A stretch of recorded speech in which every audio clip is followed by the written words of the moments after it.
Look at how bleak tourism is now. This is a Shehe ancient town in Lijiang.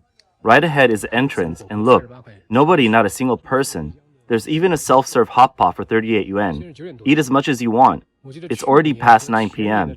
I remember last year and the year before, in November and December, although I can't say it was bustling, there were a lot of people. Now, many shops are closed, and it's only a little past 9. The streetlights at the intersection ahead are turned off, probably to save power. Even the parking display screens are off. They've all gone dark. Ah, look at this big screen. It's not lit up either. This is a very famous guest house, and look outside. There are only 3 cars parked. Not a single car in the courtyard. There's no one here. This guest house is quite high-end, with a Western-style design. Very chic.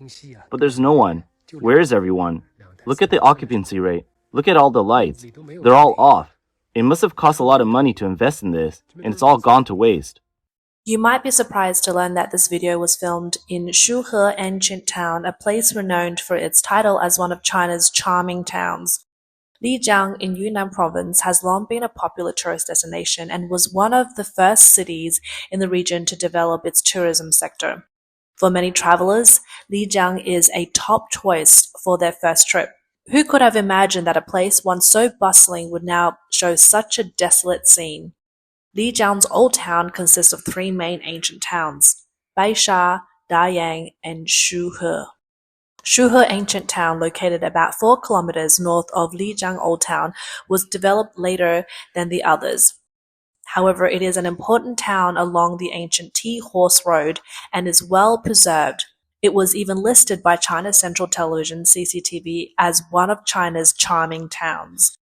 Among the main attractions in Shuhe is the Qinglong Bridge, which has stood for over 400 years and is the town's iconic landmark. Another main attraction is the once vital crossing point for the caravans traveling the T-Horse Road. Like Lijiang Old Town, Shuhe also has its central area called Xifang Street, the heart of the town. On either side of the street, you'll find various restaurants, bars, and guest houses, all gathering points for tourists. But as night falls over Shuhe, the town is eerily quiet. It's no exaggeration to say that there isn't a soul in sight and only a few vehicles are on the road. This video was uploaded by a user on Chinese social media showing an empty scene. Tourism in China has truly cooled down. While national-level scenic spots seem to be hanging on for now, many of the man-made villages and artificial ancient towns built to attract tourists have already closed their doors, with large numbers of them shutting down. It's a tragic sight. Today I went to Zoge village in Hanzhong, Shaanxi. It used to be a thriving place with crowds everywhere and a booming business. It was a tourism landmark in Hanzhong.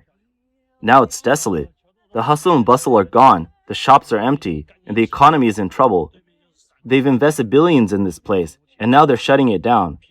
Even the famous site, 3 Visits to the Thatched Cottage, is closed. While the sites for famous historical stories such as borrowing arrows with straw boats and iron chain boats are still there, there are hardly any people. Just a few elderly people, no young people at all. A town so grand and magnificent, what a shame. The only thing merchants can do now is wait for it to fail. My friend's milk tea shop closed down too. Times have changed. What business should you start? Don't start a business at all. Although the buildings are beautiful and traditional, there is simply no one around and businesses are struggling. This empty scene isn't isolated. Similar images are popping up all over Chinese social media. At first glance, it might look like a scene from a movie, but this is reality. When I first heard the phrase, "I'm waiting for you" in Xitang, tourists flocked there in droves. Now when I first go to Xitang, the first thing I notice is how few people there are. It's very quiet. Even with free entry, it's not attracting any tourists. But the beauty remains unchanged. Take the Huangshu Villa, for example. The last time I was there, it was packed, with no place to stand. Now, empty. The buildings around here are mostly up for rent or lease, and only a few shops are still open. Hello, 大家好. I'm at the 1,000-year-old Yangluqing ancient town in Tianjin. My first impression is that it's way too quiet. There are only imitation ancient buildings here, nothing special. I didn't expect such a historic ancient town to be in such a state of neglect. There are so many ancient towns like this in China, all overly commercialized. It's so quiet here. It feels like I've rented the whole place. Honestly, these imitation ancient towns don't have much to offer. If I hadn't come here myself, I wouldn't have imagined it would be like this. Every alley is so quiet. It feels like a ghost town. Even in Wulingyuan district in Zhangjiajie city, a once bustling tourist hub, you can hardly find anyone, and even the grand entrance to the site is devoid of life.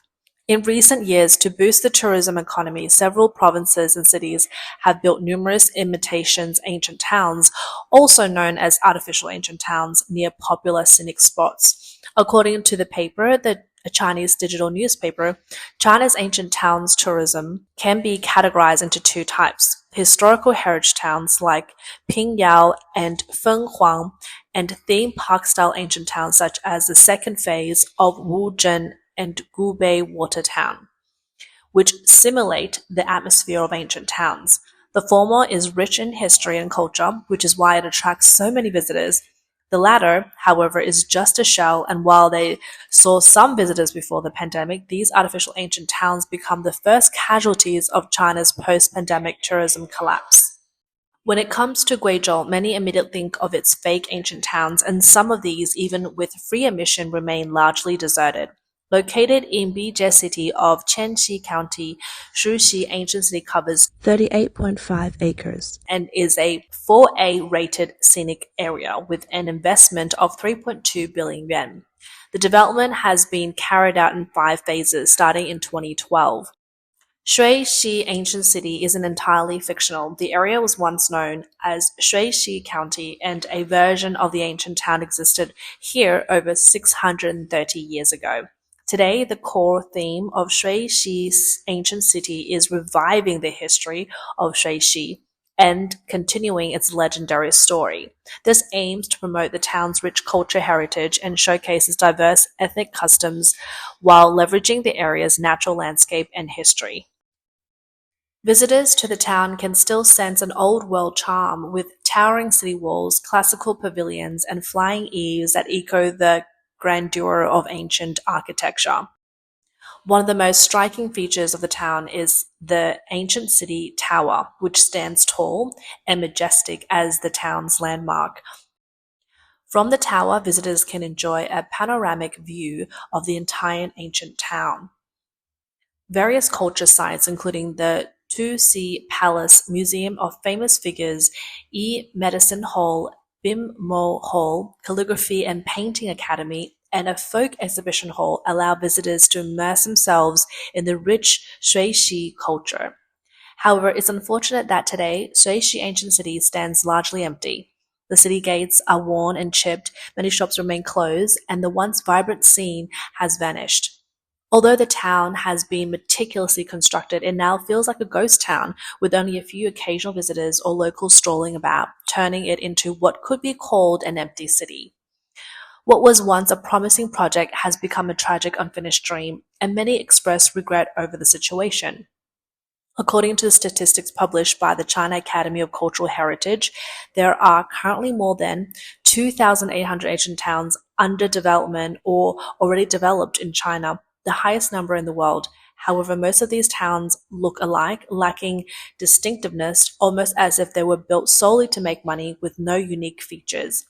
The image of an ancient town in people's minds is one of tranquility, where elderly locals relax in the shade of narrow streets and where small bridges and flowing waters create an idyllic landscape.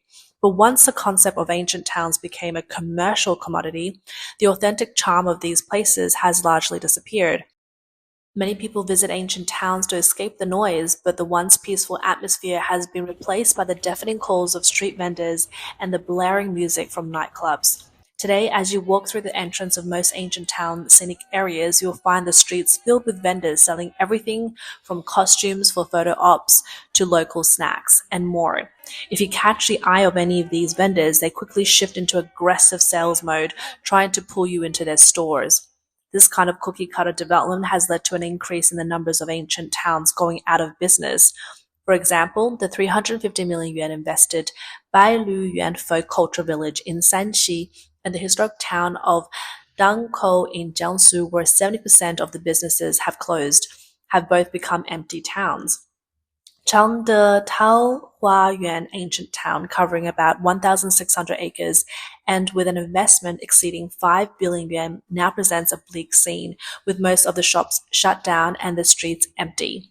Similarly, Chengdu's Longtan Water Township, which spent 2 billion yuan and took 4 years to develop, now sees most of its 50-plus businesses close after just 4 years of operation, leaving behind an abandoned ghost town. Other ancient town projects like Changzhou's Yaochao Ancient Town and Jade Dragon Snow Mountain in Lijiang are also seeing their once thriving tourism prospects wither away, sending a strong message about the changing market. The Three Kingdoms city in Shanxi, located in the hometown of the famous author Luo Guangzhong, is another tragic case. The city was designed to recreate scenes from Luo's Romance of the Three Kingdoms using ancient town architecture and modern technology. However, despite its grand vision, the project opened in 1995 and was bankrupt by 1997, barely 2 years later, and is now abandoned. Despite its initial success, the Three Kingdoms city became an expensive failure. Three Kingdoms City is now a true ghost town. However, from its basic framework and the existing structures, it's clear that it once had great potential as a unique destination for pilgrims, exploration, and learning. Although these buildings are not original ancient structures, they have been standing for over 20 years, and many of them were designed based on architectural styles from the Three Kingdoms period or the Ming and Qing dynasties. The sculptures and painted artworks within the Three Kingdoms city are incredibly lifelike. In the main hall, dedicated to Guangshen, is comparable to the Confucius Temple in Shandong. Of course, these structures are now in ruins. The Three Kingdoms city spans 34 acres, and so any effort to rebuild would require a significant investment. Without someone willing to take it over, redevelopment is highly challenging, which is why it has remained abandoned for 24 years. Currently, the Three Kingdoms city is undergoing redevelopment plans, but also, after so many years of abandonment, it's uncertain whether anyone will take over and bring the project back to life. Meanwhile, the Danyang Ancient City project in Zhangjiajie, which the tourism group invested to the tune of nearly 2.3 billion yuan, has also struggled to attract visitors. According to reports, the city has been operating at a loss for 3 years, and ticket sales have dwindled to just 2,300 visitors in the first half of 2024, a drop of 80% compared to the previous years. The city's financial troubles have earned its nickname Sleeping Ancient City due to its vast empty spaces and failed attempts to attract tourists. As reported by Xinhua News in 2021, at least 100 cultural tourism towns across China were either unfinished or had already closed that year alone. These developments were often rushed into construction without proper planning, leaving them unable to sustain themselves. Their failure has resulted in many of them being abandoned, turning into hollow towns or ghost towns. During this year's Golden Week and other holiday periods, the booming ancient town tourism once again ignited excitement online, possibly simulating a new wave of development in ancient towns. However, the reality remains many ancient towns still face a common dilemma. They often cool down before they even heat up.